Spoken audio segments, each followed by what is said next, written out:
Assalamualaikum to everyone. I hope you all are doing well. It's me, Dr. Mansha Lohana. Today I am here to explain chapter number 1 from Lippincott Pharmacology, that is Pharmacokinetics. इससे पहले मेरे previous video मैंने दी है for basic terms of pharmacology. Kindly उसको watch करिएगा, उसको learn करिएगा, उसके बाद ही आपको दूसरी चीज़ें अच्छे से समझ में आ जाएंगी. Okay, so here we go. Our first chapter is pharmacokinetics. अच्छा जी, ये जो नोट्स हैं वो फार्माकोकाइनेटिक्स के जो ये नोट्स हैं वो लिपिनकोट से बनाए गए हुए हैं. सो आप लोग जो है इसी को ही नोट डाउन कर लीजिएगा. मैं इसके शॉर्ट्स बना के आपको जो है मैं अपने चैनल पे इसको प्रोवाइड कर दूँगी. तो इसका जो हमारा फर्स्ट टॉपिक है that is routes of administration. सबसे पहले ये समझें कि रूट्स ऑफ एडमिनिस्ट्रेशन होता क्या है. एडमिनिस्ट्रेशन यानी किसी चीज़ को इंजेक्ट करना बॉडी के अंदर या फिर दाखिल करना. ओके, सो ड्रग को किस तरह से बॉडी के अंदर दाखिल करना, किस पाथवे से, किस रूट से, किस रास्ते से बॉडी के अंदर एक ड्रग को इंजेक्ट करना is called the route of administration. तो रूट ऑफ एडमिनिस्ट्रेशन जो है ये एक रूट होता है, एक रास्ता होता है, एक पाथवे होता है जिसके थ्रू हम ड्रग को अपने बॉडी के अंदर इंजेक्ट करते हैं. And there are different routes in our body. हम जो है ड्रग को अपने माउथ के थ्रू भी बॉडी के अंदर इंजेक्ट करते हैं, एयर्स के थ्रू, आइज़ के थ्रू, उसके अलावा नोज़ के थ्रू, रेक्टम के थ्रू, वजाइना के थ्रू. दीज आर डिफरेंट रूट्स जिसके थ्रू हम जो है बॉडी के अंदर अपने ड्रग को जो है इंजेक्ट कर रहे हैं. तो रूट्स ऑफ एडमिनिस्ट्रेशन का मतलब क्या है? The pathways which are use to deliver the drug in our body. Okay, हमारी बॉडी के अंदर ड्रग को किस तरह लेके जाया जाता है, उस रूट्स को जो है ड्रग ऑफ एडमिनिस्ट्रेशन कहते हैं. ठीक है, अब रूट्स ऑफ एडमिनिस्ट्रेशन किस पे डिपेंड करता है. फॉर एग्जांपल मेरे पास एक ड्रग आई है, मैं कैसे डिसाइड करूं कि मैं इसका रूट कैसे बनाऊं. मैं अपनी मर्ज़ी से उसको ओरली रूट नहीं दे सकती, अपनी मर्ज़ी से उसको मैं नेज़ल रूट नहीं दे सकती, मैं उसका ऐसा भी रूट नहीं रख सकती कि उसको रेक्टम के थ्रू बॉडी के अंदर इंजेक्ट किया जाए. उसका रूट ऑफ एडमिनिस्ट्रेशन जो है मैं डिपेंड करता है कुछ चीज़ों पे. मैं ड्रग की वो सारी चीज़ें देखूंगी, नोट करूंगी, उसके बाद उसका रूट ऑफ एडमिनिस्ट्रेशन डिसाइड करूंगी. फॉर एग्जांपल वो कुछ चीज़ों पे, दो फैक्टर्स पे बहुत ज़्यादा डिपेंड करती है. रूट ऑफ एडमिनिस्ट्रेशन जो है वो दो फैक्टर्स पे डिपेंड करता है. One of them is properties of drug and second one is therapeutic objectives. सबसे पहले प्रॉपर्टीज़ ऑफ ड्रग कैसे इफ़ेक्ट करती हैं रूट ऑफ एडमिनिस्ट्रेशन पे वो देखेंगे. कि अगर मेरे पास एक ड्रग है, उसकी प्रॉपर्टीज़ देखें, मैं कैसे डिसाइड करूँ कि इसको मैं कौन सा रूट ऑफ एडमिनिस्ट्रेशन दूँ. अच्छा जी, तो देखें, आपको जैसे पता है कि हमारी सेल मेम्ब्रेन जो है वो लिपिड्स की बनी होती है, फॉस्फोलिपिड्स की. ठीक है, तो अगर कोई ड्रग जिसकी प्रॉपर्टीज लिपिड सॉल्युबल हैं तो मैं उसको ओरली ही रूट दे दूंगी कि चलें आप ओरली खा लें, क्योंकि वो लिपिड सॉल्युबल है तो वो हर सेल के अंदर इजीली जो है डिज़ोल्व होके बॉडी के अंदर चली जाएगी, सेल्स के अंदर जाके हमें इफेक्ट प्रोड्यूस करेगी. लेकिन कोई ड्रग है जो वाटर सॉल्युबल है, तो आपको पता है वाटर सॉल्युबल ड्रग्स जो हैं वो इजीली जो है सेल मेम्ब्रेन को क्रॉस नहीं कर सकती. तो ये जो प्रॉपर्टी है वाटर सॉल्युबल ड्रग्स की, उन ड्रग्स को मैं जो है ओरली रूट नहीं दूंगी, उनको फिर मैं ऐसा रूट दूंगी कि वो इजीली जो है सेल्स के अंदर पहुंच जाएं, उनको जो है सेल मेम्ब्रेन क्रॉस ना करनी पड़े. तो ये जो प्रॉपर्टीज़ होती है ना ड्रग की, वो वो डिसाइड करती हैं कि ड्रग का रूट हम कौन सा रखें. ठीक है, अगर वाटर सॉल्युबल है तो मैं मोस्टली उन ड्रग्स को जो है कौन सा रूट दूंगी, इंजेक्शंस का. आईवी हम आगे पढ़ेंगे कि क्या होती है. बेसिकली अब आप समझ लें कि ये एक इंजेक्शंस का रूट होता है, इंजेक्शंस के थ्रू बॉडी के अंदर ड्रग को इंजेक्ट करना. ठीक है, अगर कोई लिपिड सॉल्युबल है तो ये तो सेल्स के अंदर डिज़ोल्व हो जाएगी, यानी मेम्ब्रेन को क्रॉस कर लेगी सेल मेम्ब्रेन को. तो इनको जो है मैं ओरली रूट दे दूंगी, चलें आप ओरली खा लें इन ड्रग्स को, ये बॉडी के अंदर अच्छे से जल्दी से इफेक्ट प्रोड्यूस कर लेंगी. तीसरा होता है कि कोई ड्रग है स्टमक के अंदर अनस्टेबल है, स्टमक को ख़राब कर रही है या स्टमक उसको डीएक्टिव कर रही है ड्रग को, तो फिर मैं उसका रूट तो हरगिज़ ओरली नहीं बना सकती, क्योंकि क्या फ़ायदा, बॉडी के अंदर ड्रग गई ओरली और वो स्टमक पे पहुंची, वहाँ पे वो इनएक्टिवेट हो गई या उसने स्टमक को नुकसान पहुंचा दिया. तो मैं उस ड्रग को, वो ड्रग जिसकी प्रॉपर्टी ये है कि वो अनस्टेबल है स्टमक में, उसको मैं कैसे ओरली रूट दूंगी। तो देखें ये प्रॉपर्टीज़ जो हैं ड्रग की वो डिसाइड कर रही हैं कि आप कौन सा रूट ऑफ एडमिनिस्ट्रेशन इख्तियार कर सकते हैं किसी पर्टिकुलर ड्रग के लिए। ओके, ऐसे आयोनाइजेशन, आपको पता है चार्ज जो मॉलिक्यूल्स होते हैं या ड्रग्स होती हैं वो सेल मेम्ब्रेन को ईजिली क्रॉस नहीं कर सकती, अनचार्ज जो है वो ईजिली क्रॉस कर लेंगी। तो ये भी जो है डिसाइड करती हैं कि रूट ऑफ एडमिनिस्ट्रेशन क्या होना चाहिए। ठीक है, दूसरी चीज़ बहुत ही इम्पोर्टेंट जिसको ध्यान में रखते हुए एक ड्रग का रूट ऑफ एडमिनिस्ट्रेशन जो है वो डिसाइड किया जाता है, और वो है थेराप्यूटिक ऑब्जेक्टिव। थेराप्यूटिक ऑब्जेक्ट को जो है वो ट्रीटमेंट गोल भी कहते हैं। जैसे कि मेरा ट्रीटमेंट गोल क्या है, मैं एक ड्रग है वो बॉडी के अंदर इंजेक्ट कर रही हूँ, ठीक है। मेरा गोल क्या है कि वो जल्दी से मुझे इफ़ेक्ट दे या वो जो है भले प्रोलॉन्ग्ड इफेक्ट दे, मेरा क्या ट्रीटमेंट गोल है। फॉर एग्जांपल एक ड्रग है जो ओरली जो है ना मैं उसको दे सकती हूँ, वो स्टमक को भी ख़राब नहीं कर रही है, वो लिपिड सोल्यूबल भी है, वो अनचार्ज फॉर्म में भी है, वो इजीली जो है सेल मेम्ब्रेन को क्रॉस भी कर सकती है। सही है, एक ड्रग है जिसमें ये सारी प्रॉपर्टीज़ हैं, तो मैं उसको ओरली रूट दे सकती हूँ कि वो स्टमक से भले गुजरे। लेकिन मैं चाहती हूँ ये ड्रग मुझे इमीडिएट इफेक्ट दे, रैपिड ऑफ ऑनसेट दे, रैपिड ऑफ ऑनसेट दे। ध्यान से सुनिएगा इसको कि रैपिड ऑफ ऑनसेट एक्शन क्या होता है।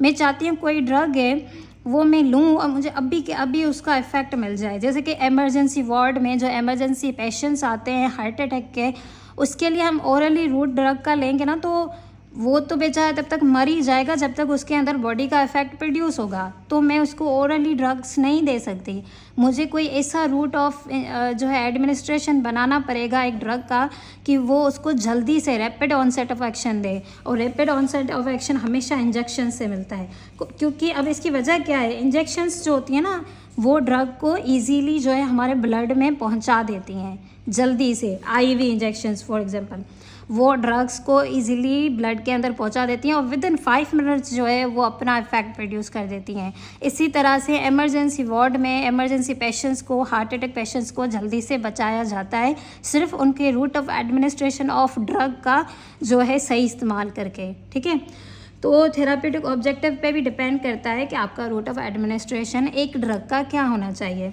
मुझे रैपिड ऑनसेट ऑफ एक्शन चाहिए तो मैं उसका रूट कौन सा बनाऊंगी, इंजेक्शंस के थ्रू। ओरली मैं इसको बिल्कुल भी नहीं लूँगी क्योंकि मुझे जल्दी से इफ़ेक्ट चाहिए, और ओरली ड्रग जल्दी से इफ़ेक्ट नहीं देती है क्योंकि वो बॉडी के अंदर जाती है, स्टमक से गुजरती है, इंटेस्टाइन से गुजरती है, फिर डिफरेंट मैकेनिज्म से गुजर के फिर जाके मुझे टारगेट ऑर्गन में उसका इफेक्ट मिलता है। लेकिन मुझे रैपिड ऑनसेट ऑफ एक्शन चाहिए तो मैं अपना रूट ऑफ एडमिनिस्ट्रेशन दूसरा डिसाइड करूँगी। दूसरी बात, लॉन्ग टर्म ट्रीटमेंट। अगर मुझे किसी ड्रग का लॉन्ग टर्म ट्रीटमेंट चाहिए, फॉर एग्जांपल मैं एक ऐसी ड्रग है जिसको अपने बॉडी के अंदर इंजेक्ट करके 5-6 महीने से 5-6 महीने तक मैं चाहती हूँ मुझे उसका इफेक्ट मिलता रहे और मुझे ड्रग ना लगानी पड़े। सही है, तो उससे भी मैं डिसाइड करूँगी कि मुझे रूट ऑफ एडमिनिस्ट्रेशन क्या चाहिए। फॉर एग्जांपल एक ड्रग है इंसुलिन जो डायबिटिक पेशेंट जो है वो इंजेक्ट करता है, लेकिन वो रेगुलर इंजेक्शंस लगती हैं, वो इंजेक्शंस के थ्रू जो है उसका रूट ऑफ एडमिनिस्ट्रेशन इंजेक्शंस होती हैं। ठीक है, लेकिन मैं चाहती हूँ मुझे प्रोलॉन्ग्ड इफेक्ट मिले, मुझे बार बार ना लगाने पड़े, तो मैं इसके कुछ पैचेस होते हैं वो यहाँ पे इंजेक्ट करवा दूँगी जो मुझे 5-6 महीने तक उसका जो है असर मुझे मिलता रहेगा, उसका इफेक्ट मुझे प्रोड्यूस होता रहेगा। रोज़ प्रोलॉन्ग्ड इफेक्ट, यानी रोज़ थोड़ी थोड़ी सी ड्रग मेरी रिलीज़ होती जाएगी बॉडी के अंदर। तो ये भी डिपेंड, इसी पे भी जो है रूट ऑफ एडमिनिस्ट्रेशन डिपेंड करता है कि आपको रूट ऑफ एडमिनिस्ट्रेशन क्या बनाना है। अगर प्रोलॉन्ग इफेक्ट चाहिए तो फिर आप दूसरा रूट ऑफ, ना ओरली लेंगे ना इंजेक्शन, वो फिर दूसरा होता है, वो हम टाइप्स आगे पढ़ेंगे। ठीक है, और तीसरा इस बात पे भी रूट ऑफ एडमिनिस्ट्रेशन डिपेंड करता है कि अगर मैं चाहती हूँ मेरी ड्रग की डिलीवरी जो है वो फालतू जगहों पे ना जाए, मैं चाहती हूँ मेरी ड्रग डायरेक्ट मेरे टारगेट ऑर्गन के पास पहुँचे जहाँ पे मुझे उसका इफेक्ट चाहिए, तो फिर मैं उसका रूट ऑफ एडमिनिस्ट्रेशन एक और बनाऊँगी। फॉर एग्जांपल आइज़ में जो ड्रॉप्स हम डालते हैं उसको हम ओरली भी ले सकते हैं बॉडी के अंदर, लेकिन मैं नहीं चाहती मेरी जो ये ड्रग है वो लोकल साइड पे जाए, मैं चाहती हूँ मेरे टारगेट ऑर्गन्स के पास पहुँचे। तो मैं आई ड्रॉप्स को जो है, इस ड्रग को जो है आई ड्रॉप्स की फॉर्म में जो है रूट बना दूँगी। एयर ड्रॉप्स हो गई, स्किन क्रीम्स हो गई। सही है, तो ये होते हैं रूट ऑफ एडमिनिस्ट्रेशन अच्छा जी, हाँ, यहाँ पे जो है ना रूट ऑफ एडमिनिस्ट्रेशन की टाइप्स हैं कुछ, वो हम आगे पढ़ेंगे, लेकिन उससे पहले मैं चाहती हूँ कि मैं आपको दो चीज़ों का अच्छे से जो है कॉन्सेप्ट क्लियर करवा दूँ, ठीक है। तो ये दो कॉन्सेप्ट्स हैं, बाईपास ऑफ जीआईटी एनवायरनमेंट और फर्स्ट पास मेटाबॉलिज्म, ठीक है। अब मेरी बात ध्यान से सुनिएगा। एक ड्रग जो है मैं चाहती हूँ उसका मुझे मैक्सिमम इफ़ेक्ट मिले, मेरी बॉडी को फ़ायदा मिले, सही है। तो मैं उसको ऐसा रूट दूंगी, उसको मैं ऐसी फॉर्म में अपने बॉडी के अंदर इंजेक्ट करूँगी कि उसको दो चीज़ों से जो है आज़ादी मिले। फर्स्ट, उसको जीआईटी एनवायरनमेंट यानी हमारे स्टमक से ना गुजरना पड़े। दूसरा, उसकी फर्स्ट पास मेटाबॉलिज्म ना हो, यानी ड्रग की जो है मेटाबॉलिज्म ना हो, फर्स्ट पास मेटाबॉलिज्म ना हो, ठीक है। तो ये दो चीज़ें मैं चाहती हूँ कि एक ड्रग की ना हो, ताकि ड्रग मुझे मैक्सिमम इफेक्ट दे। अब मैं आपको बताऊँगी कि जीआईटी एनवायरनमेंट बाईपास क्या होता है। बात सुनिएगा, ठीक है। मैंने एक ड्रग खाई, सही है, वो स्टमक में गई, सही है। स्टमक में जाके उसका कुछ हिस्सा जो है वहाँ पे डैमेज हो गया, ठीक है, क्योंकि जीआईटी एनवायरनमेंट हार्श होता है, एसिडिक होता है, वो चीज़ों को इनएक्टिवेट भी कर सकता है और जो है स्टमक को भी डैमेज कर सकती हैं वो ड्रग, ठीक है। तो मैं जो है ना एक ड्रग मैंने ली है, वो मेरे स्टमक में गई, यहाँ स्टमक को इरिटेट किया, यहाँ स्टमक ने उस ड्रग को इनएक्टिवेट किया। तो ये सब करने से मेरी ड्रग का मुझे मैक्सिमम इफेक्ट नहीं मिलेगा, मुझे उस ड्रग का मैक्सिमम इफेक्ट नहीं मिलेगा अगर उसको जीआईटी एनवायरनमेंट से गुजरना पड़ा। अगर उसको स्टमक में जो है इनएक्टिवेट कर दिया गया या वो स्टमक को इरिटेट कर देगी, तो मुझे ड्रग का मैक्सिमम इफेक्ट नहीं मिलेगा, ठीक है। तो मैं एक ड्रग का ऐसा रूट बनाना चाहूँगी कि उसको जो है जीआईटी एनवायरनमेंट को बाईपास करना पड़े। बाईपास यानी वहाँ से गुजरना ही ना पड़े, वो जो है बगैर उसके गुजरे, स्टमक और इंटेस्टाइन से गुजरने के बगैर मेरी बॉडी के अंदर जाके अपनी जो है इफेक्ट प्रोड्यूस करे। बाईपास जीआईटी एनवायरनमेंट का क्या मतलब है? मींस गिविंग अ ड्रग, एक ड्रग को इस तरह से बॉडी के अंदर इंजेक्ट करना, ऐसे रास्ते से बॉडी के अंदर इंजेक्ट करना कि उसको अवॉइड करना पड़े स्टमक और इंटेस्टाइन से पास होने के लिए। वो स्टमक से भी पास ना हो, वो इंटेस्टाइन से भी पास ना हो, उसको अवॉइड करके, उसके पासिंग एरियाज़ को अवॉइड करके वो जो है मुझे अपना थेराप्यूटिक इफेक्ट प्रोड्यूस करके दे। जैसे कि ये नेसेसरी उन ड्रग्स के लिए होती है जो ड्रग्स डिस्ट्रॉय हो जाती हैं स्टमक एसिड में, या फिर वो ड्रग जो स्टमक को इरिटेट कर देती हैं, या वो ड्रग जो जीआईटी ट्रैक में जो है एब्जॉर्ब्ड नहीं होती। उन ड्रग्स को हम ऐसा रूट देंगे, ऐसे रास्ते से बॉडी के अंदर इंजेक्ट करेंगे कि वो बाईपास करे जीआईटी एनवायरनमेंट को, यानी वो स्टमक और इंटेस्टाइन से पास होने को अवॉइड करे, वहाँ से गुजरे ही ना। दूसरा कॉन्सेप्ट है फर्स्ट पास मेटाबॉलिज्म। जब भी किसी ड्रग की फर्स्ट पास मेटाबॉलिज्म होती है ना, तो ड्रग का मैक्सिमम इफेक्ट जो है वो हमें नहीं मिलता। ड्रग का बहुत ज़्यादा हिस्सा जो है वो डिग्रेड हो जाता है और हमें जो है ज़्यादा से ज़्यादा इफ़ेक्ट नहीं मिलता अगर वो ड्रग फर्स्ट पास मेटाबॉलिज्म से गुजरे। अब फर्स्ट पास मेटाबॉलिज्म होती क्या है? फर्स्ट पास मेटाबॉलिज्म यानी ड्रग की मेटाबॉलिज्म होना लिवर के through before reach to the systemic circulation, यानी एक ड्रग अभी तक ब्लड के अंदर पहुंची भी नहीं है, उसको पहले से ही लिवर जो है उसको मेटाबोलाइज कर दे, उसकी कंपोजिशन ख़राब कर दे, उसको चेंज कर दे। इसको कहते हैं फर्स्ट पास मेटाबॉलिज्म। मेटाबॉलिज्म होती है किसी भी एक ड्रग की, लेकिन वो जब ब्लड तक पहुँचे उसके बाद उसकी मेटाबॉलिज्म होगी ना, तो ये बेस्ट इफेक्ट है। लेकिन अभी तक वो सिस्टमिक सर्कुलेशन में या ब्लड के अंदर अभी तक वो पहुंची भी नहीं है, उसने अपना थेराप्यूटिक इफेक्ट दिया भी नहीं है, उसकी पहले से ही मेटाबॉलिज्म हो गई, तो फिर वो ड्रग हमें मैक्सिमम इफेक्ट नहीं देगी। तो बेस्ट रूट एक ड्रग का वही होता है जब उसको फर्स्ट पास मेटाबॉलिज्म को अवॉइडेंस मिले, सही है, ठीक है। अब एक ड्रग तभी बेस्ट मैक्सिमम इफेक्ट देगी जब वो बाईपास करेगी जीआईटी एनवायरनमेंट को, दूसरा अवॉइड करेगी फर्स्ट पास मेटाबॉलिज्म को। अच्छा जी, ये हैं कुछ types for route of administration के कुछ टाइप्स हैं। कि कौन कौन से रूट्स के थ्रू हम बॉडी के अंदर अपनी जो है ड्रग को इंजेक्ट करते हैं। ठीक है, तो ये कुछ टाइप्स हैं जिसको हम डिटेल्स में पढ़ेंगे। पहले मैं थोड़ा सा इसका ओवरव्यू दे दूँगी। पहला है इंटरनल, सही है, इंटेरल, सॉरी, हाँ, अच्छा जी। तो ये कुछ टाइप्स हैं, टाइप्स ऑफ रूट्स जिसके थ्रू जो है हम बॉडी में ड्रग्स को इंजेक्ट करते हैं। ये वो रूट्स हैं, कुछ डिफरेंट रूट्स हैं, इसको हम रीड करेंगे, इसको डिटेल में पढ़ेंगे, लेकिन अभी थोड़ा सा इसका ओवरव्यू मैं आपको दे दूँगी क्योंकि मेरे पास ये नोट्स पड़े थे। ठीक है, चलें, सही है। फर्स्ट जो है रूट कौन सा है, कौन सा रास्ता है जिसके थ्रू हम बॉडी के अंदर ड्रग को इंजेक्ट करेंगे? इंटेरल। इसमें क्या होता है, हम माउथ के थ्रू, ओरली माउथ के थ्रू बॉडी के अंदर ड्रग्स को इंजेक्ट करते हैं। ड्रग्स सिंपल है, सही है। उसके बाद पैरेंटरल, इसमें क्या है, हम इंजेक्शंस के यूज़ करके बॉडी के अंदर ड्रग को इंजेक्ट करते हैं, जैसे कि इंसुलिन डायबिटिक पेशेंट्स यूज़ करते हैं। टॉपिकल, इसमें क्या होता है कि हम ड्रग्स को स्किन पे ही जो है रगड़ के ड्रग्स को जो है बॉडी के अंदर इंजेक्ट करते हैं, जैसे कि क्रीम हो गए।